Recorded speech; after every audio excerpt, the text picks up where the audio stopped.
met.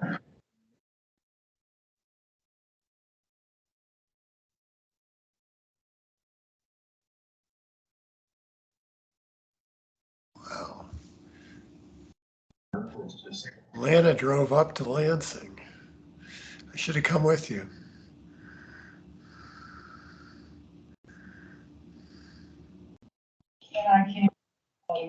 Flooding. It's my great honor to introduce Lana Pollock, who needs no introduction. So everybody knows she was a storied state senator responsible for important environmental legislation, law, president of Michigan Joint Commission, fellow board member, Michigan.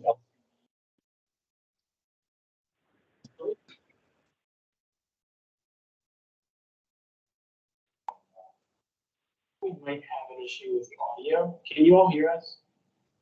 Yeah, sorry to interrupt, but I think the online guests cannot hear the chair.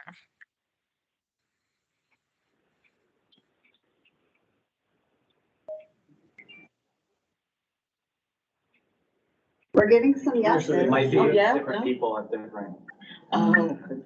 Do we need to move the all?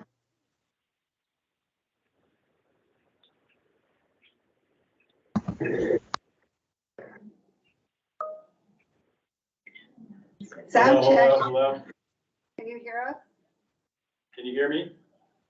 Yes, now, Yes. but you were cutting in and out earlier. Yeah, we could see you talking, Phil, but couldn't catch every word. I can try to read your mind, though.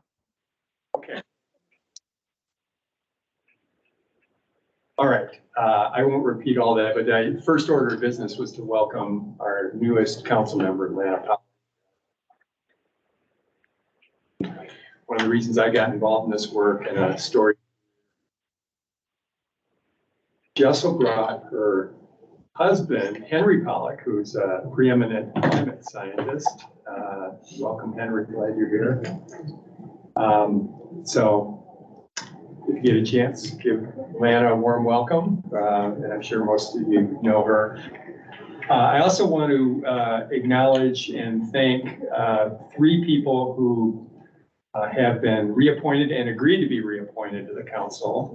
3 people who are big contributors in the council today: Dr. Phyllis Meadows, Sam Stolper, also a doctor, and Brandon. I'm so glad you all agreed to be part of this. We're going to start with some of the perfunctory stuff here. We'll take attendance.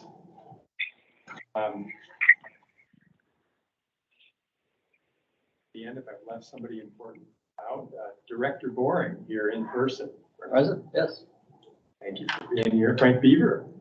Good afternoon. Good. We have somebody else from Susan's group, Ryan Michael. Good afternoon, everybody. Yep, Ryan Michael, OFME, representing Susan Corbin today. Thanks for being here, Ryan. My pleasure. And Carrie Dugan, I can see you front and center. Thanks for joining. Rachel Eubanks, Treasurer Eubanks, are you here? Larry. Oh, nice to see you, Larry. Thanks for being here in person. Jim Harrison.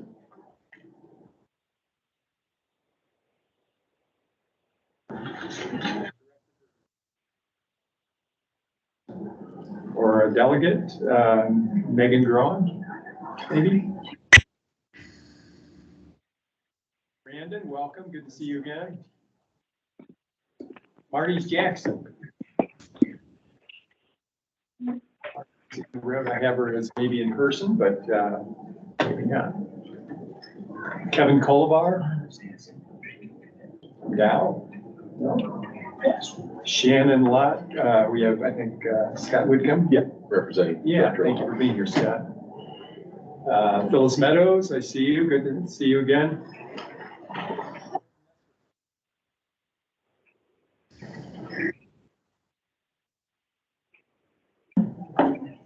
We still have to drive together sometime. Yeah. Tanya Kozlowski. Here. Oh, boy. I'm very wired. Way to go.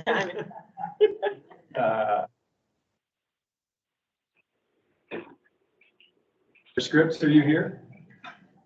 Okay, Darrell Slaughter, good to see you. You too. Turn around. Is that my name called? I don't know. It's cutting in and out for me, but I'm here, Sam. Rod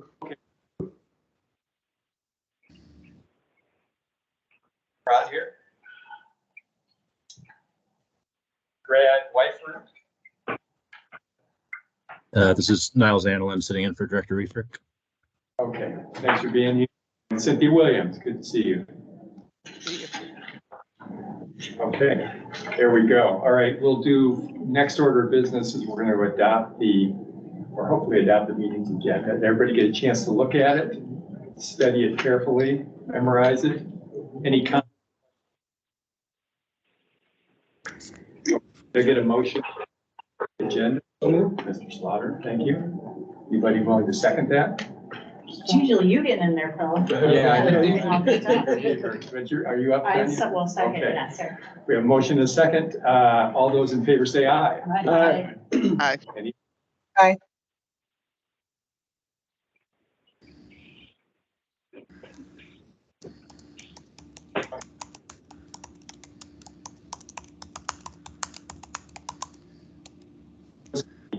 Any errors, omissions, or things that were extraneous that shouldn't have been in there? Okay. Can I get a motion to approve the minutes, please? So move. Okay, Darrell, thank you. And well, looking right over at Tanya. I need a second. Second, Okay, who was that? Cynthia. Those in favor of? Aye. Aye. Anybody opposed? Aye. Okay, minutes are approved. Very good. Okay, so what I want to do is just take maybe a minute or two and kind of set up a little bit about what we're going to do today, but also just set up the moment we're in with for this council and our work. Since the Michigan Healthy Climate Plan was adopted last year, there's been a lot going on, and we've had maybe 2 or 3 meetings. It feels like a bunch of stuff's in motion, but we're kind of in that early stage of implementation. I think right now, the point where we really dial that up, and I think the work for the council will be even more important because I don't know, for me as a council member, that those first 2 or 3 meetings, you're trying to figure out where do we fit in, what's our role, and I think we're starting to have a pretty clear role going forward because there's some really meaty stuff that needs counsel from this group. We're in an extraordinary moment right now where we have this wonderful plan implemented. I think we're already looking at how can we go beyond that plan and even do more. We've got a governor who's completely committed to this cause and to successful implementation. That is actively working on clean energy legislation. We'll get an update on that today from San Singh. We have an unprecedented, once in a level of federal funding to help jumpstart this effort. And we just passed an amazing, robust state budget. Employees, some provision for staffing, so it's not Corey kind of running around there by himself with a couple of people helping out, but actually to start being able to put some structure to this office and really be able to turn it more into a program where we're actually putting things into motion. All of that happening right now, and I think it gives us a rare opportunity, but also a lot of responsibility as a council to make sure that's all done right and that we can really seize this moment.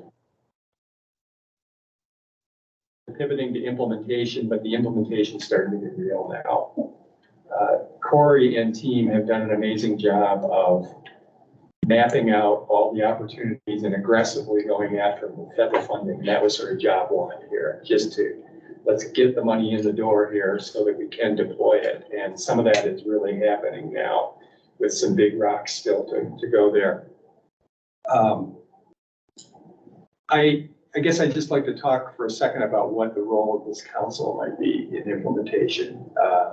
So we can have something to look forward to. And I think this will take shape over the next couple of meetings. The first one, and I think this was really modeled by MDARD last time, it's the idea of bringing council members, and that includes state government, wherever we can, into the discussion in a more formal way. And I thought that was really helpful, the presentation your group gave last time. And you know, not everybody's got it all figured out, or we're in early stages of implementing this, and that's okay. But I think that was really helpful, and it brought into focus. It'll probably be different for different departments, but we're hoping to have more of those kinds of discussions, and we'll reach out and have, you know, figure out the best forum, but we'll share a bit more about what's happening in different parts of state government, because if we don't implement it in state government, where are we going to implement it correctly? And I think it's really on us to do that. But I'd like to extend it beyond that. We may have key businesses that we might want to get updates from. We might have other organizations that are active in this work, and really bring into the discussion of the council work. And I think that'll bring up a lot of opportunities and help us maybe plug some gaps that are there. There are a couple of specific things that Corey's going to talk more about. I'll just mention them here. There's this has been sent to everybody, the MI Healthy Climate Plan request for information. Does everybody have that in there? I hope that they do, but if not, we will be sending it many more times. Okay. I'll put a link in that chat too. Great, thank you. We're looking for active input on that in terms of the best ways to engage on the implementation of the plan and other topics. So I just ask all council members to please respond to that, give input. The second one is we have the climate pollution reduction grant request. The CPRG is a lot of what is keeping the boat rolling here. Both in developing sort of the first stage of the plan and then the more kind of comprehensive climate action plan. And there's going to be lots of opportunities that goes forward for this group to weigh in on that. And there'll be important things that you know, one of the big things that's going to come out of that is what are the priority strategies or approaches, the near-in things that we should do to implement the climate plan that might get more funding. And that's going to be a really critical thing. We're getting input from council members will be important. And the last thing, and I won't promise too much because we're kind of in this stage where Corey's got open positions he's trying to fill, and he's building a structure for the Office of Climate and Energy.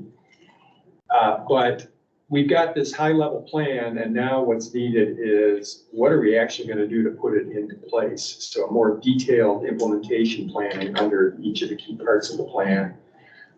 And some of that will end up being on a fast track that won't allow a lot of deliberation because it's a way to get attached to certain federal grants that might fund those things. But to the extent possible, I know Corey and team are really planning on digging down into those. In a way where we dug into the different parts of the original plan. And that is really going to need input from members of the council and people that you know. So more to come on that once we've got staffing in place and we've got some things going. But that's the theme here. Time to really jumpstart implementation and a renewed, revitalized role for the council in that. Corey will say more about all of this, but then I think what I want to do is hand it off to, I want to introduce you to Val Story of GPI, Great Plains Institute, who is going to be our facilitator for the next couple parts of the agenda. And we're really glad to have you here, Val. Over to you. Thank you so much. Before we jump in, I just wanted to check with the audience joining online how the audio is. I know we started off, it was hiccuping. It seems to have gotten quite a bit better on my end? Are folks able to follow along? I'm seeing some nodding. If not, maybe just put your Yeah, comments Valerie in online, the you're chat. clear.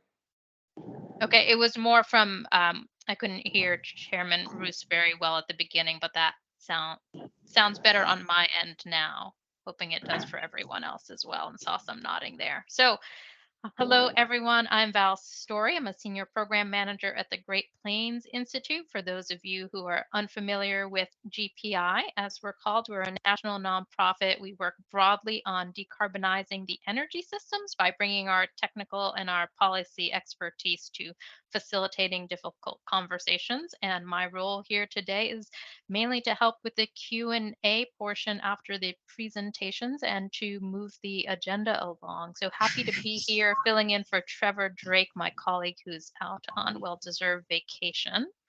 Just a reminder, I believe that the question portion following the presentations are for council members only. If you're joining as a member of the public, feel free to use the chat. Otherwise, you are in observation mode only. And so with that, as Chairman Roos just mentioned, I'm going to pass things over to Corey Connolly. If you don't know Corey, he is the lead at the Office of Climate and Energy, serving as their climate and energy advisor. And Corey's going to provide some program updates.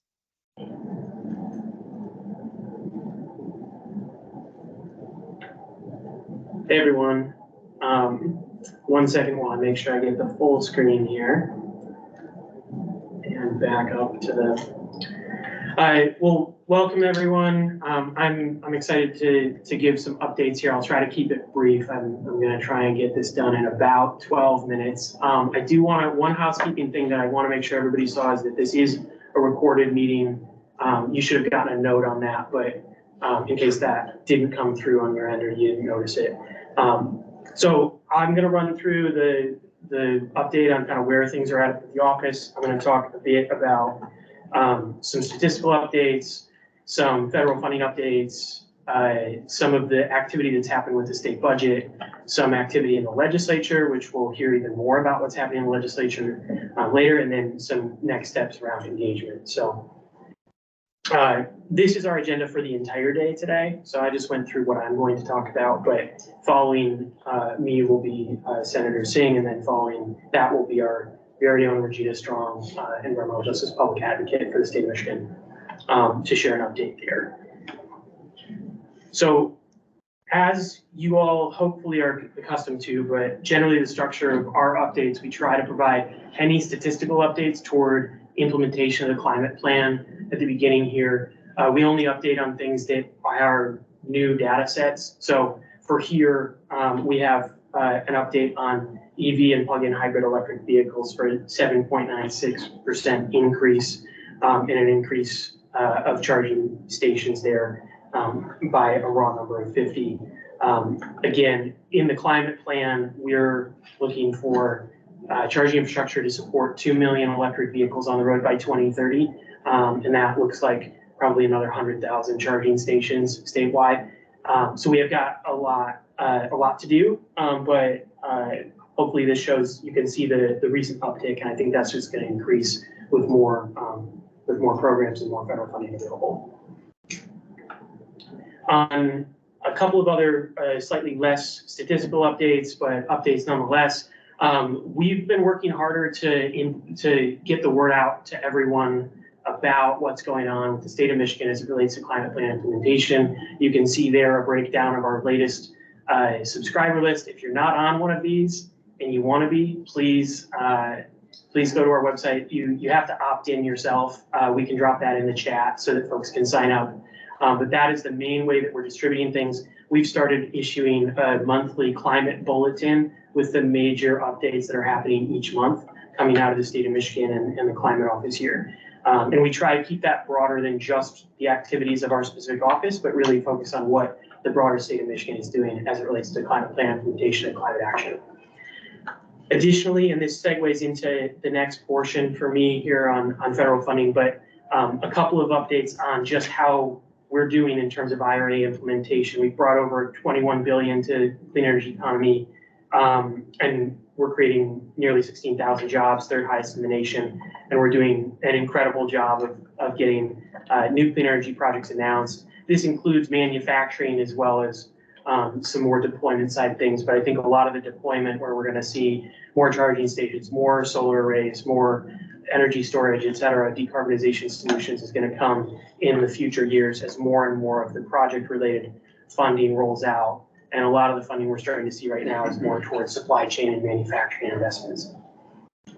And we'll have more on that. On the federal funding side, Phil talked about it. I just want to kind of make sure everybody understands. We've talked about it many times. The Climate Pollution Reduction Grant Program is the backbone of what we're going to be using to implement the My Healthy Climate Plan. Everything that we're doing kind of emanates from there. It's going to fund stakeholder engagement across the state, et cetera. Right now, we have a request for information out until September 15th. We've dropped it in the chat. We'll continue to promote that, but we really are looking for input there. And that's a very high level input on how should we structure this work? How should we engage with stakeholders and think about that over the next stretch.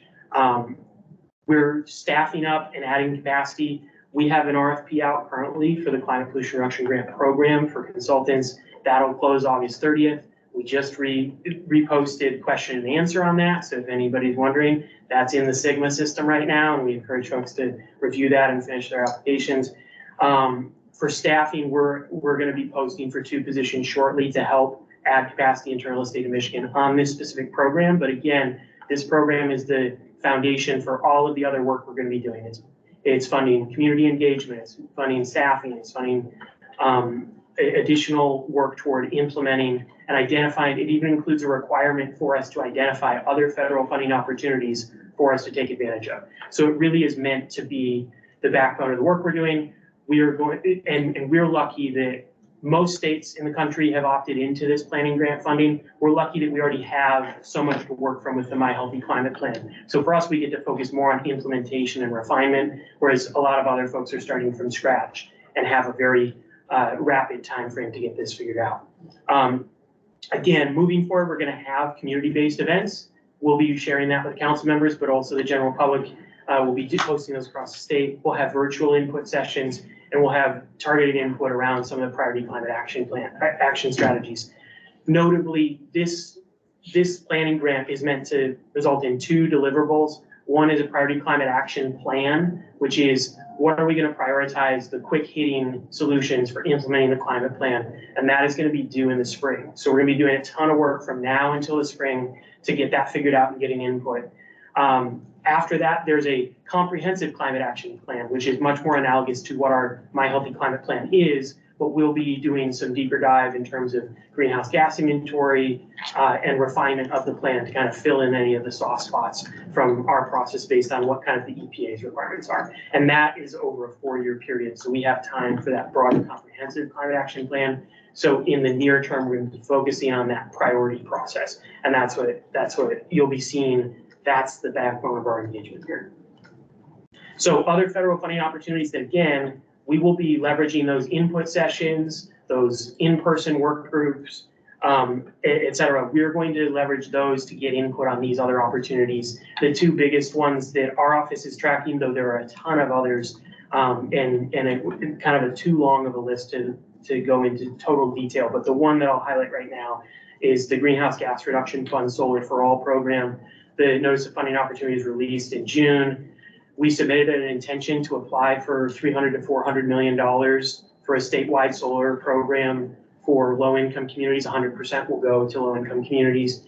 And we're currently developing that application. It's due by September 26th. And we have a couple of input sessions this week that hopefully we can share any links to that for folks. And we've been gathering a lot of input. But the whole plan there, to be clear, there's a year of planning once we get that money, assuming we get the money. It is a competitive program. So we don't want to try and design this without the appropriate input. So when we get the funds, we'll then do a deep dive process for designing this. Right now, we're trying to put together a successful framework for receiving these funds. And the funds go to single-family residential solar and community solar broadly. I won't get into too much more detail, but it's pretty much the only thing I talk about right now on a daily basis. Looking at some of the budget items, I'm going to breeze through these quickly because, again, I want to make sure we get to Senator Singh. And we'll share the slides, but nearly 1.2 billion in clean economy investments across the entire budget passed since our last meeting. So we've talked a lot about what was proposed in the budget. This is what ended up in the budget. And you can see a number of items here. I think one of the things that really tracks closely with some of the prioritization that we put forward in the climate plan is that renewable ready communities piece and looking at how do we drive more siting and rapid deployment of utility scale renewables. Just a highlight there, and that's something to come for more information, but a lot to figure out, but really exciting to see these investments. On the transportation side, again, 261 million for electrifying vehicles and increasing public transit. Ton here. I'm not going to dive all the way in. Really excited about some of the clean school bus work there, and that 125 million working with Eagle and Department of Education. I think it really tracks closely with some of the desired goals of the My Healthy Climate Plan, as do the vast majority of these. So buildings and natural working lands as a bundle here. Again, decarbonizing homes and businesses. 212 million coming to Eagle for rebates and energy efficient homes and electric appliances. That's run through our materials management division here at Eagle. There's going to be lots of opportunities to provide input to that, and then that money is going to roll out and be a really transformational program that will complement a lot of the other things we're talking about. You can see some of the other pieces here, and you can see we called prominently in the climate plan for more repair dollars to help facilitate weatherization and reach the communities that need the investments the most. You see $25 million in there targeting home repairs and optimizing weatherization dollars. So really, you do see a lot of priorities tracked throughout the budget. Finally, and Regina can talk much more about all of this because she's the expert, but there were commitments in the budget around, in addition to kind of mainstreaming some of the justice considerations throughout the budget, there were specific budget items here that are worth flagging, and we're excited to be able to share more about that later with Regina. And then cross-sector investments, the Michigan Match Competitiveness Fund. We have additional funds to help implement the My Healthy Climate Plan there. You can see 14 million. We'll be rolling out a bunch of things in the future. The most notable one there is probably the My Healthy Climate Core. You can see that, and we'll share more about that as we launch. But we actually have a request for proposals on operating the Climate Core program out as of today. So lots of things moving. Finally, legislative climate wins. Senator Singh is going to speak about what's been going on in the legislature, but these two are packages that passed, and they are notable because, one, we called for increased support and expansion of the commercial PACE market, which has been a very successful program in driving efficiency and climate solutions in the built environment and commercial properties across the state of Michigan. And that passed earlier this year and signed by the governor. And then payment in lieu of taxes. This is an opportunity to have a more standard approach to property taxes for solar installations across the state, including in greenfields as well as on brownfields. And there's more of that online, but we're going to try and track all of these wins in the legislature, and it's exciting to have some. And then finally, engagement and next steps. Again, the request for information is out. We're very interested in seeing as many responses to that as possible. The Climate Core program, again, we released RFP. Responses are due September 1, so that is a rapid turnaround, though it's a re-release, so we already know that there are a bunch of folks interested. We just need an extended timeline for it. My Healthy Climate webinar series, we're going to be hosting those regularly. We had our first one on July 25th.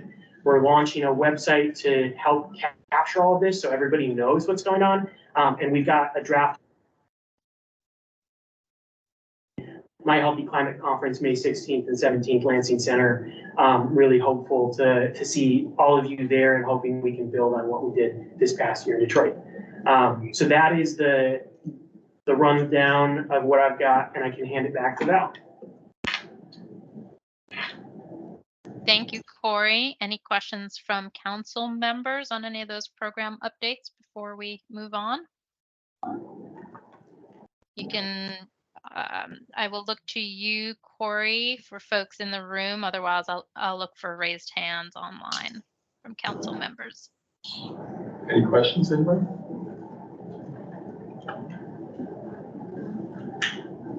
Yeah, I did have a question. Corey, thank you for that presentation, and thank you very much for sharing the slides.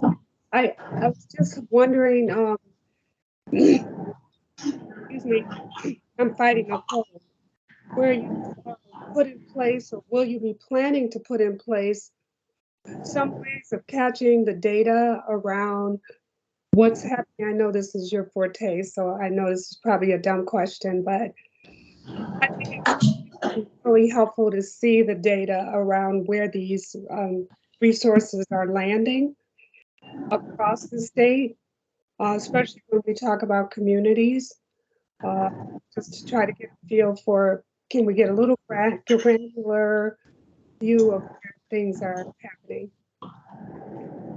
Yeah, absolutely. We will absolutely be tracking that. And I'll just say, it's worth noting, we talk all about these big programs coming, but the reality is we're still applying for most of them. And then once we apply, we're largely planning for those. And so we actually want to make sure that we're getting input from everybody on this call and broader stakeholders when we get into that planning phase, to make sure that we're really intentional about where we're deploying those funds. But yeah, absolutely, we definitely will be trying to track that, and would welcome input on how and in what ways that would be most useful. Looks like Carrie has a question.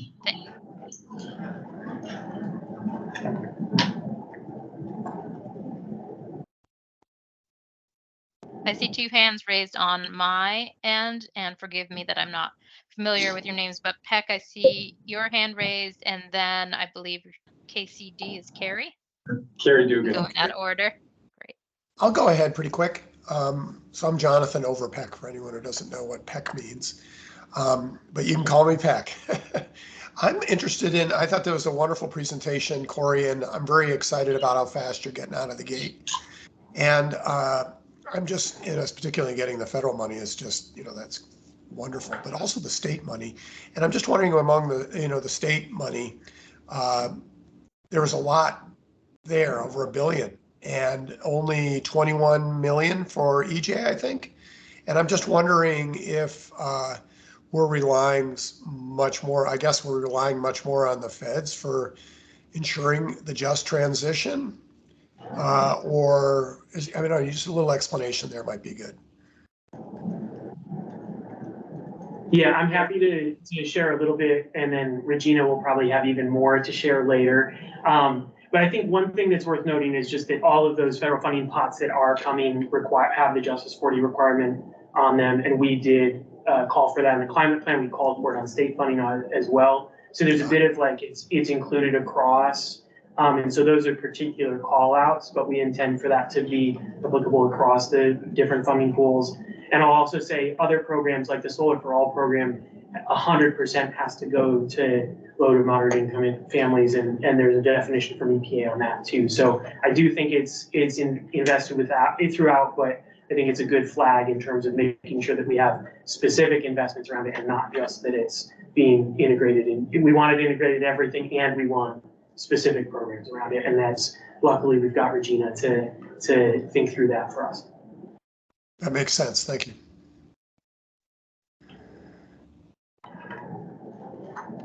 I can go. Can you hear me okay? Yeah. Cool. I guess I have sort of two questions, and maybe they're bookends. One is just thinking about my alma mater agency that's, once again ballooned up, the Department of Energy, and places like the loan program, which now is a crazy amount of opportunity. I really want to see Michigan win the projects. So I don't know if you give any treatment to that in the rest of your presentation today, but maybe that's a carve out for another time. And I mean the large scale projects. But my actual question, Corey, after your presentation is, that is a lot of information, as Peck said. and I think everyone on this council is fairly like read in. I just worry about the folks who aren't able to digest this as quickly and as on the timeline that you're thinking about, particularly, you know, the J40 community.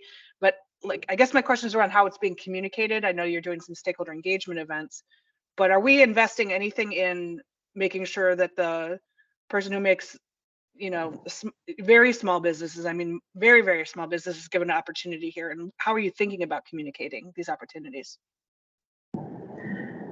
It's a great question. And actually, basically the subject of our request for information is, so I'm gonna keep pivoting people back there, but actually we really want folks to fill that out and let us know how to make sure we're doing this well and that we are being proactive. We are partnering closely with Regina's office, and she works closely with the Michigan Advisory Council on Environmental Justice. It's one of the reasons why we have Regina coming to speak today. And then in terms of the timeline, some of these unfortunately aren't our own. Though obviously we need to deploy very fast. Some of these things are dictated to us. So we're trying to roll these things out as quick as we can, but also, again, I think that's one reason why I wanted to emphasize for a lot of these programs, there are planning periods, and we really want to leverage the planning periods as much as we can so that we can do that robust stakeholder engagement. But yeah, and Carrie, I'm happy to talk more if there's anything else that I haven't hit here, just let me know. Great, thank you. In the interest of time, I think we'll move on to our next presenter so we don't keep the senator waiting. We have We've a got quick. one more. Yes. Yeah, Go ahead. Yeah, something that could be discussed, I think, with a representative of the ag people, but looking at the budget for the money that's for climate-friendly improvements in ag, I'm hoping that there'll be some collaboration and thought as to how any of those activities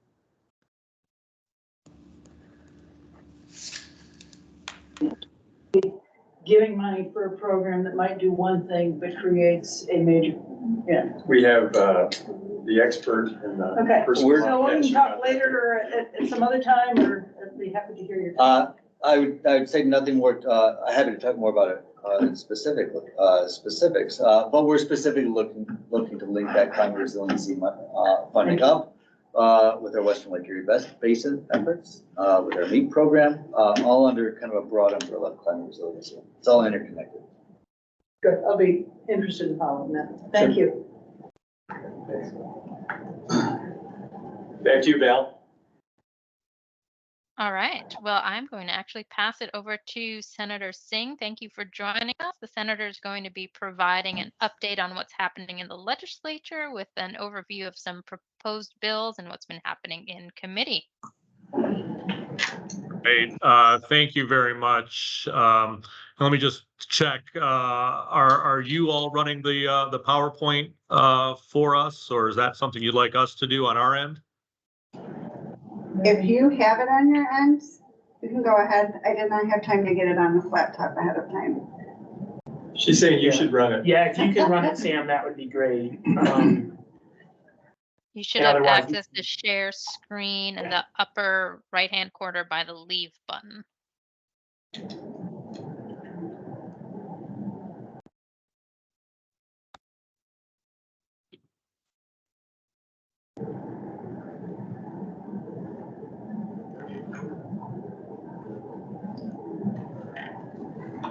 Do you see the share screen icon? Yep, I've Okay. got it now. Great, we can see your screen. It's not fully in presentation mode yet. There you go. Thank you. All right. Thank you, everybody. Thank you for the opportunity to join you today. I'm going to speak briefly on the Michigan Senate Clean Energy Future Plan, but I will also be talking about some of the work that my colleagues in the House are doing as well around clean energy. One of the things that we did is we wanted to make sure we had a robust conversation of our bill package. We introduced this in in April. We've had over 60 meetings from environmental organizations to different coalitions, industry groups, biomass environmental justice organizations, from utilities, municipal utilities, co-ops, from labor, business, and manufacturers. And so we're taking in all of that input to try to find the right landing space for the bills that I'm going to walk through that will be discussed more thoroughly this fall. As the bills were introduced, I'm just going to give you high-level summaries of each of the bills. If there is time for question and answer, I can go into a little bit more depth, but want to just kind of give you a quick preview of what was introduced. Senate Bill 271 is a bill that was introduced by Senator Geis.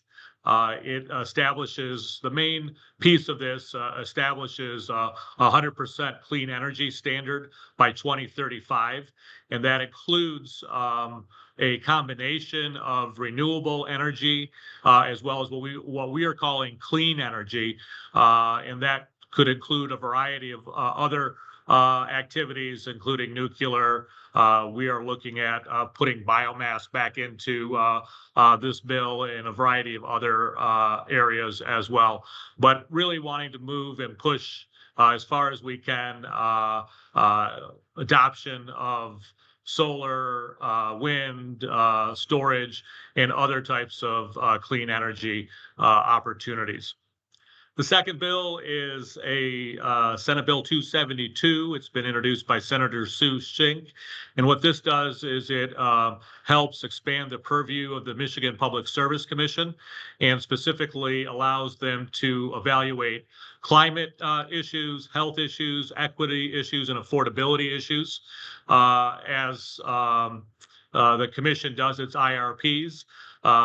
We've heard from the commission and we've heard through a variety of cases, obviously over the years, that, you know, that some of the language is not clear, that they can do some of this, and we want to make sure that it's clear that they have that purview and that we want them to utilize all those factors as they're considering working with our utilities on their IRP plans. The next bill is Senate Bill 273.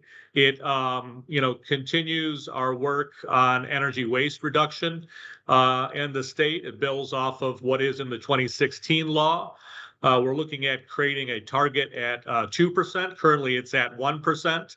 And we provide incentives and we'll continue to provide incentives from that 1% level all the way up to 2% and above for our utilities to focus on bringing down the cost of energy at a business or at a home.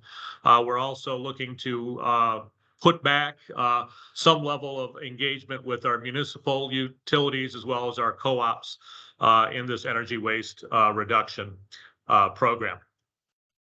From there, Senator Shink has a bill on 274 that would look at decarbonizing homes and businesses. You saw some of the budget implications from that on the previous presentation, but this is to try to help us move and reduce that level of emissions by 17% by 2030. This is one of the bills that's, I think there's a lot of moving targets on this one and a lot of good conversation happening, but I think the bill will be a little bit different than as it was introduced. I've got a bill that deals with the clean fuel standard, and this obviously is taking a look at our transportation sector and reducing the carbon in our transportation fuels. Then there's another bill, Senate Bill 276 from Senator Baer, that would phase out coal-fired electricity by 2030. And then Senator McDonald-Rivet has a bill 277 that would codify a pilot program on PA16 land that's used for preservation of farmland, but would allow for the rental of that land for solar operations. These bills, as I mentioned before, were introduced in April. They had a hearing, an initial hearing in June, and we've asked for all this feedback from all kinds of organizations so we can begin to take a look at them this fall. And I'll walk through the timeline that we have for this fall, but I do want to just mention a few other bills that are being discussed. And my hope is that they potentially could move in the same time frame. We've heard from groups, whether it's labor organizations and or local communities, that changes in our energy sector could have significant impact on the numbers of workers, but also could have impact on the tax base of local communities. And so we want to create a just transition office that would work with our Treasury department and other departments within the state that would help workers be able to manage the transition, especially around training and other types of technical assistance, but also want to work with local communities that might see sizable reduction in taxable value because a plant is being shut down and so forth.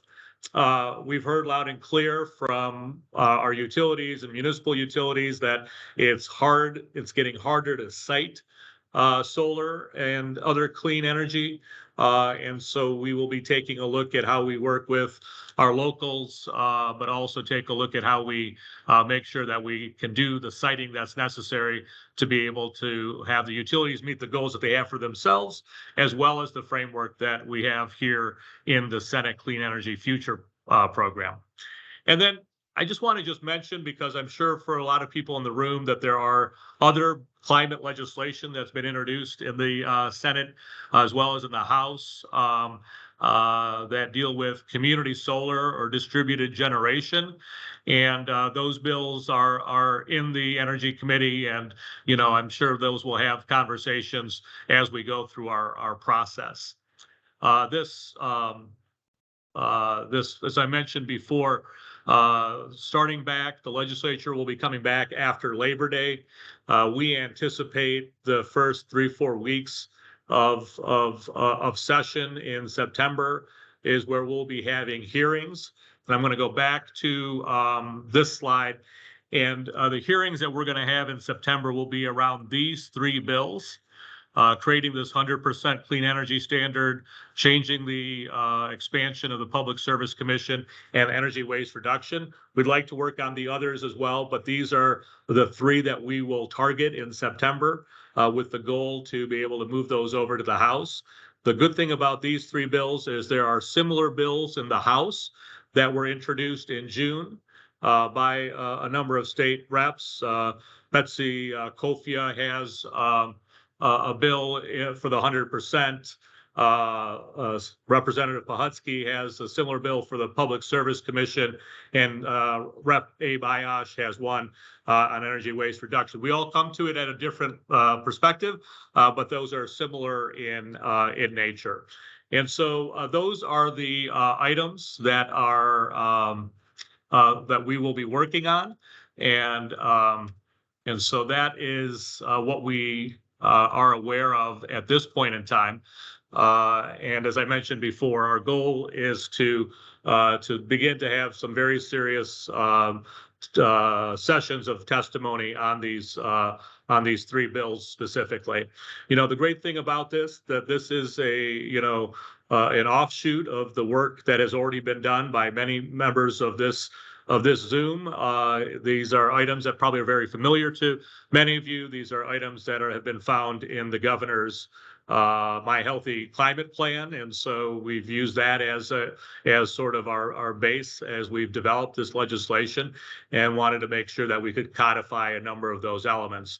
In some of these areas, we've gone a little bit further than what maybe was in the plan, but it was definitely the basis of the work that has been done so far by the Senate and the House. Let me stop there and allow for any kind of questions and feedback. Great. Thank you so much for this exciting update. You've been hard at work. So yes, I see some hands raised virtually from council members, and then Phil and Corey, I'll look to you for hands in the room. So I saw a hand immediately raise up from, sorry, I want to say Cynthia. Now I can't see. Let me see. That's right. Okay, go ahead. Thank you, Senator Stein. Could you give more detail, or is there additional detail that you can share on who the regulated parties would be for the various bills that you listed? So, obviously, the main bills all sort of deal with the utilities that are overseen by the Public Service Commission. So there are, I think it's 7 utilities that go over. Obviously, the big ones are DTE and consumers. In the Upper Peninsula, it's UPCO. And then there's a few others that are there.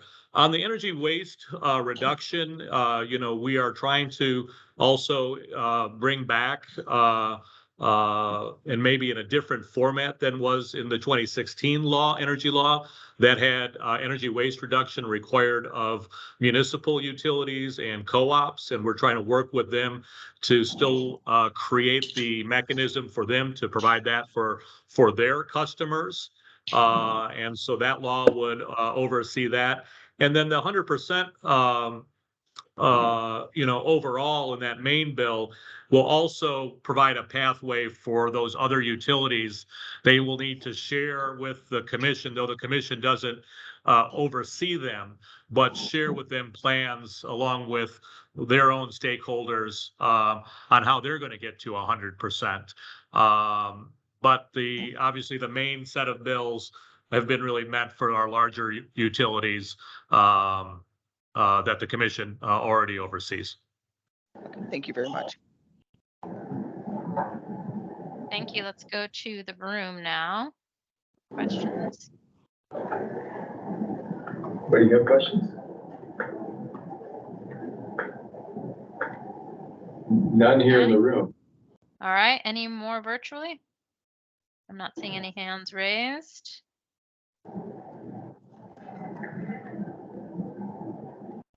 All right. Well, then we can move on. Thank you. Oh, go ahead, Phyllis.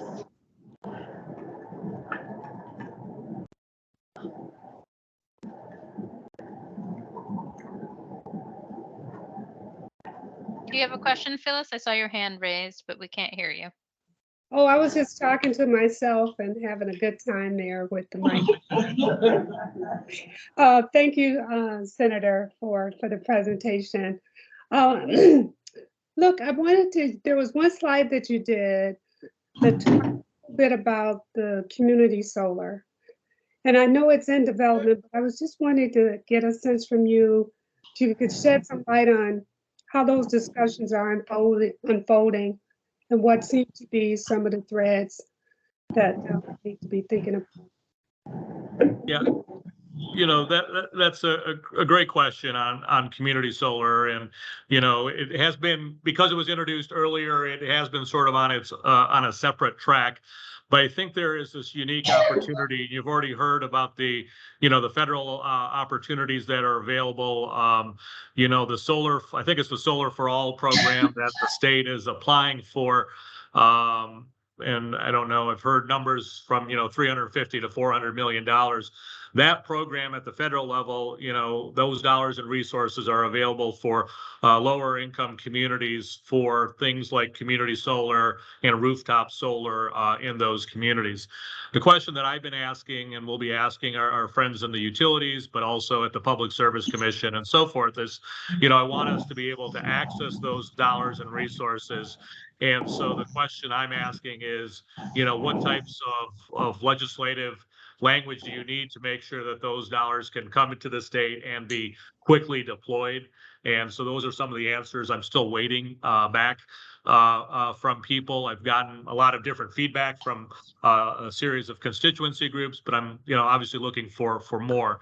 My hope is that there's no impediments, whether it's statutorily or administratively, that we would not be able to access that money and put those into communities. I know that everyone around this table, including, groups that I've worked with, and even the utilities have always talked about how do we help those families and businesses in lower income communities, those who've been, most impacted by, whether it's pollution or other types of things because of the energy past that we have and the energy infrastructure that we have.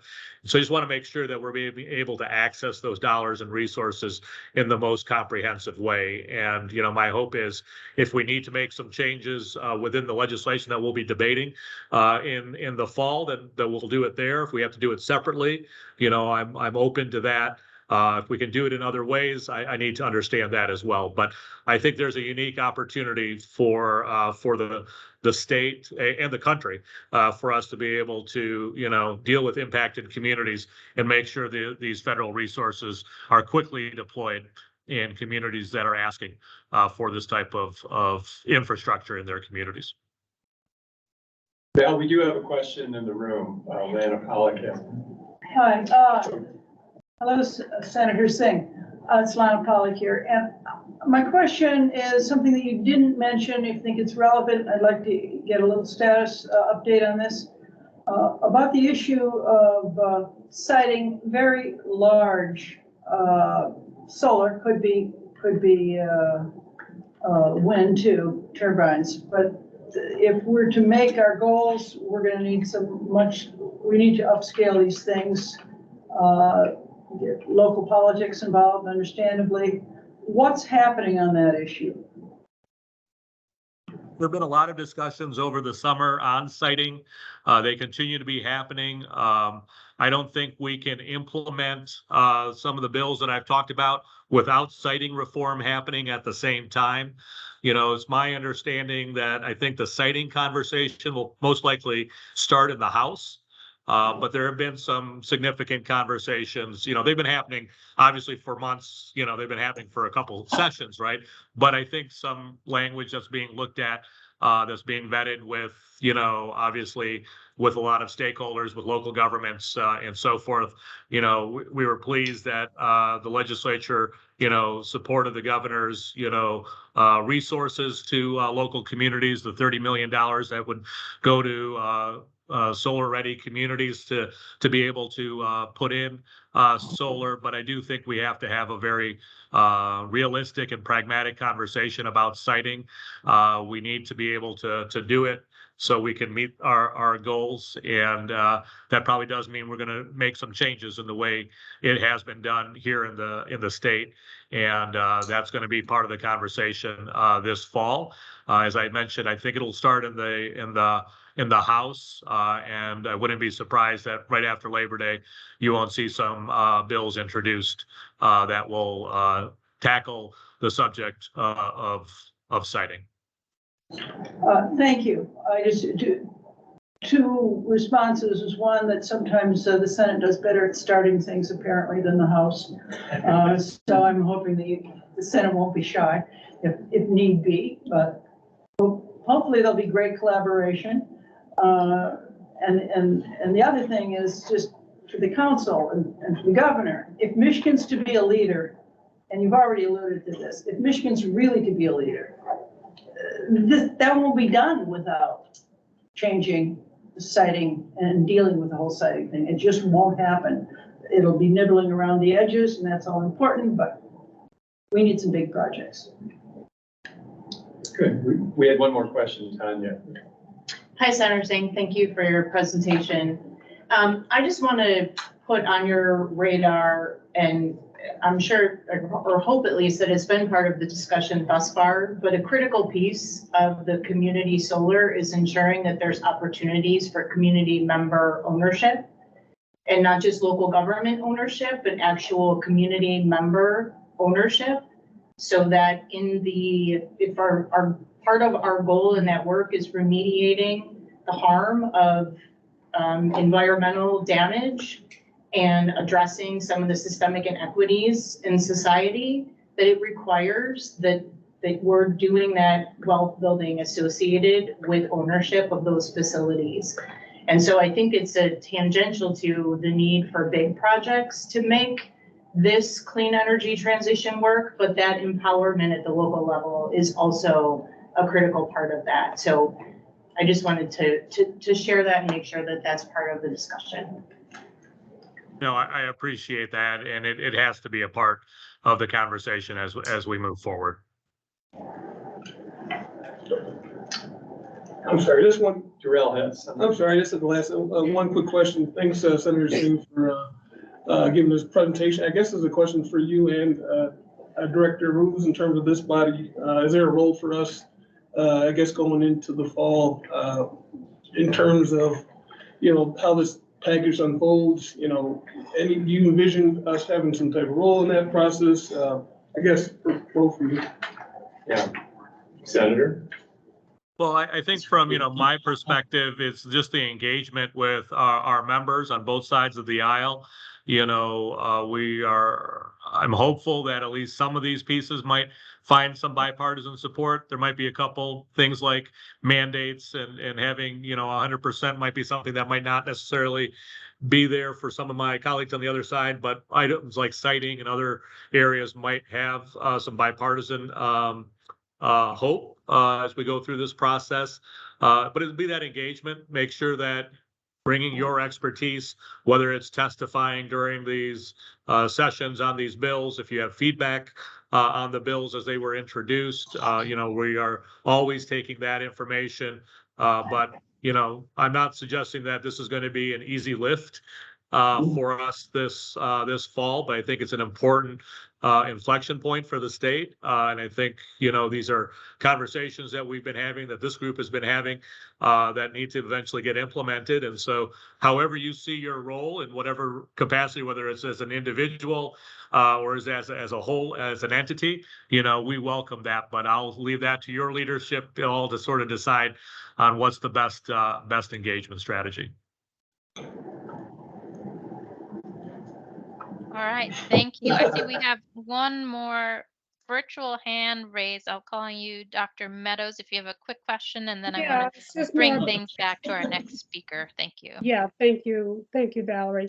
Just one other, as we're putting things on the radar that I think needs to be out there. And I'm hoping that Senator Shank's expansion of the Michigan Public Service Commission will address this, because she's looking at climate health and evaluating climate health. We also have to look at the health impacts of the solutions that we deploy to mitigate the impacts of climate. And particularly, while I'm very much an advocate for what needs to happen in terms of communities having ownership, I also have to be mindful if there are any concerns around the proximity of solar to families, what it might in fact do to the underlying soil, if there are any production issues with the type of solar that's used and placed in these communities, so that we can be really mindful of those health impacts and how that we don't further inequities that communities are facing. Yeah, I appreciate that feedback, and that's one of the reasons why health is a specific, topic in the legislation for the commission, so that as they look at all of the pieces that the utilities might be putting towards in their IRP process, that health factors will be taken into consideration. Great, thank you. Thank you all for your questions. Thanks again to Senator Singh for joining us.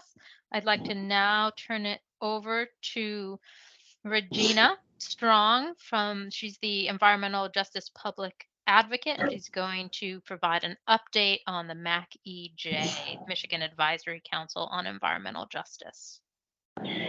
Thank you so much, Val. Wanted to just tell you all that I'm very heartened to hear all the folks who are thinking about ways to integrate equity into the work as we move forward. My office, the Office of the Environmental Justice Public Advocate, has been working really closely with Corey's office, the Office of Climate and Energy. There are a lot of moving pieces and a lot of conversations and a lot of meetings, and we're a small team, but really trying to make sure that we continue to prioritize what you all heard early on in this process, in the planning process, in terms of not just prioritizing equitable engagement, which is really, really important, but also benefits to communities. So those who have been the most impacted by our energy generation in the past have an opportunity to benefit in multiple ways as we move forward. You know, I think Corey may have mentioned, or Phil, Justice 40 is part of all of how we need to work through our funding. And that's really all about 40% of the benefit going to disadvantaged or overburdened, or however you want to describe communities. And I think that's an important piece of our work. It's an important piece of the focus of my work every single day. And I think, you know, as we move forward with things like Solar for All, and this conversation around community solar is really important. But at the end of the day, and correct me if I'm wrong on this number, Corey, but I think 30,000 homes in low-income communities should have solar installed based on this funding. Am I correct about that? It is reaching 30,000 households combined between community and rooftop. So right, in some cases wouldn't end up with the rooftop solar, but would be a part of community solar. Yeah. Thank you. And I think the biggest piece to that is that we have to look at, you know, all the pieces that come together. So the funding that's going to come in, the legislation that has to happen, the actions that we want to take from the state level to ensure that they all benefit communities both equitably, not just moving forward, but also looking at communities that should benefit and have economic benefit. One of the things that we've done probably since the last time we've talked about this in these meetings is that Corey's office is represented each month at our Michigan Advisory Council on Environmental Justice meetings. And why that's important, I'll step back for those of you who may not be as familiar with the council, is that body is a very intentional mix of frontline communities, tribal representation, some business and industry, community organizations, environmental organizations, academia, all working together to advise the state on how to move forward on environmental justice. And I think that's critical as we move forward. So I really want to just provide kind of an update on where we are from the Mackie J perspective. That is more of a name than an acronym, because I'm more of a name than acronym person. I get lost in the letters. So we wanted to give it a name. And so it's called Mackie J. Just want to share that piece. And one of the things that has been critical in that work is really having an opportunity to get advice as we move forward on a lot of this climate action work. So Corey mentioned the RFI earlier. There was an opportunity to talk to the Mackie J about the questions that were actually included in that RFI. There are opportunities to ensure that feedback comes not just from the Mackie J, but from environmental justice communities. So I think it's really important that we make sure we're using our tools and our opportunities to engage as we move forward on all of these things. One of the tools that I want to talk a little bit about that our office has created is the Michigan My EJ screening tool. So MIEJ screen, and it's on our michigan.gov/environmental justice webpage. And it is a tool taking into account both the environmental factors as well as socioeconomic factors and vulnerabilities that communities face. It will be a really critical piece of how we identify communities. I know someone, and I can't remember who asked the question about how will we ensure some of these many funding opportunities are really focused on communities that need them and that could benefit from them. And that's one of the tools we can use to get there. And that tool is on our website. And I think it will be part of our work moving forward, just to ensure that we're looking at communities that have the highest percentile of factors that impact, and maybe opportunities for us to use that as we work through all of the applications and all of the funding. So I think it's a really important piece. The Mackie J has been meeting in person quarterly, started this year, still doing virtual meetings on a monthly basis. And so there's a real opportunity to have them engaged in this work moving forward. We also, I want to mention, have a few openings that we're still looking to fill on the Mackey-J. We've had a few people transition in different ways, and the Mackey-J is, has finalized a charter in the last year, which slightly expanded the numbers. So some of this is transition folks who've moved on to positions in the federal government and other opportunities. And then some of it is because we've expanded the number. And so earlier in the year, I think we put out a call. We're still working through adding folks, but I just wanted to mention that and throw that out there. And we're looking at folks from community organizations, academia, public health, tribal representation, and local governments. So just to share that with you all. And I think that's pretty much, my update. Wanted to share that. Corey, I don't know if there's anything else you wanted me to touch on. No, that's wonderful. I think I have one thing I just want to share, which is that what us inviting Regina here and us going and participating in the Mackey-J meetings from our Office of Climate and Energy, that is us making good on a commitment that we made in the climate plan to be more integrated on these issues. And that's one of the reasons why we're doing this and want to make sure that this update's happening regularly. Obviously, we've got a lot of work to do and we want to continue to build on it, but I just wanted to highlight that, we said we were going to do that. This is us letting you know kind of how that's going. And we participate every month from our team, and our work's been better for it. So thank you, Regina. Oh, you're welcome. And although I said I was done, one thing I thought about, there was a question earlier, I think it may have come from Peck around the budget information, and just wanted to say that 20 million EJ fund, we're really excited about it. Originally, it was 100 million in the governor's budget. It made it through at 20 million. It is a new opportunity for us to invest in communities. And we're looking forward to just focusing that on public health and opportunities in communities. We're still figuring out the framework around that. But it is another opportunity to provide synergy with the funding that will come through this effort and really benefit the communities that most need it. So just wanted to touch on that. Regina, will that funding go through your office? Yes. Okay. It will. All right, questions from Regina, for Regina. How about any in the room? Anybody? None in the room, but we see a hand up. Oh, I thought We see Regina. a hand up from, let me see.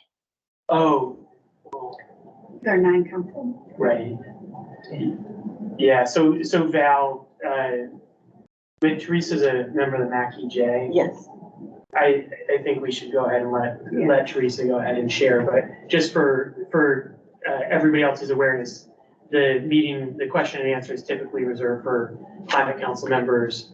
Teresa Landrum, who's on the phone, is a member of the Michigan Advisory Council on Environmental Justice, so we'll go ahead and kind of move past that rule right now, but otherwise, just flagging that for folks.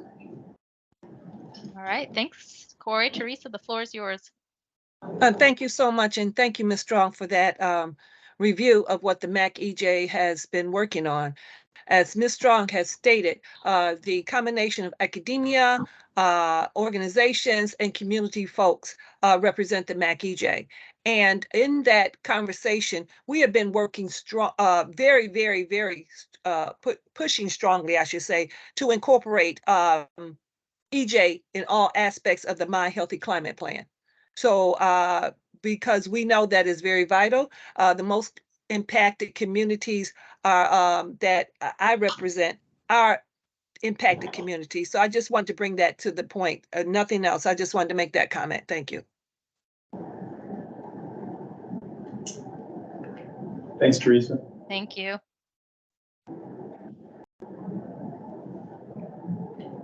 Anyone else in the room? Nothing in the room. Okay. We're a little bit ahead of schedule. So Corey and Phil, I'm looking to you if you'd like to take questions from earlier presentations or if you'd like to move on to next steps. I don't know. I think I feel comfortable moving on to next steps. I guess if there are any council members though that have burning questions, maybe we can open the floor quickly before we move to kind of closing out the meeting. I don't think anyone's going to be upset about closing the meeting a few minutes early. I know I've been on video calls pretty much the entire day as well. So, any last minute questions? Okay. Well, we'll wrap it up here. We said at I really want to thank everybody, thank our speakers. Regina, really appreciate you. And I've been having the chance to work very directly with Regina on a number of things. It's been a real pleasure. And Senator Singh and Corey, great presentation, a lot of progress. We talked about at the beginning of this, the moment that we're in right now, and we got to seize it. And I think that it's an opportunity to take a big step forward, but I really appreciate all the comments about doing it in the right way, in a way that centers equity and justice. And that's a commitment that was made in the climate plan itself. And I'm just happy to see it carrying forward everything we do. And the reinforcement of that by everybody, several of you on the council today. Noted. And we will do that. I talked about, I think there's a bit of a pivot here for the council too. We're moving toward an arc of getting directly engaged in an advisory way on some of the implementation. And so there's more to come on that. Specific thing, the RFI that was mentioned, if everybody could please weigh in on that, that's really important. We're really trying to do all of this in the right way, engage with the right people, use the right approaches. Also, I'll just put out another plug. I mentioned at the beginning the idea that was so modeled so nicely by the MDARD group back in May of having council participants, whether in state government or beyond, having speaking roles in some of these meetings. And if people have ideas for that would, going forward, we really welcome hearing about those. I think there's just a lot of learning that can come from that, and we can start to see how this is all weaving together, at least the parts of it that we can control, while we're getting ready to really put the muscle behind it with all the money Corey's out there raising, and we so appreciate that. Just next steps, our next meeting is Tuesday, November 28th. Prior to that meeting, we will put out a list of dates for next year's sessions of the meetings of this council, and we'll, I think, do a vote in the November meeting on that. So pencil that on your calendar, that important detail to get ready for. For those who, especially for our guests, there were a lot of great comments in the chat, and those are maintained and looked at and addressed and integrated into the work.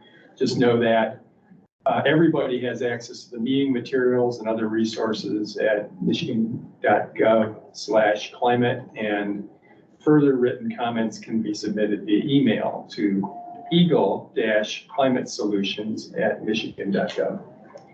And I think we're a wrap. I think I'm supposed to take a motion to adjourn the meeting. Would anybody like to propose that?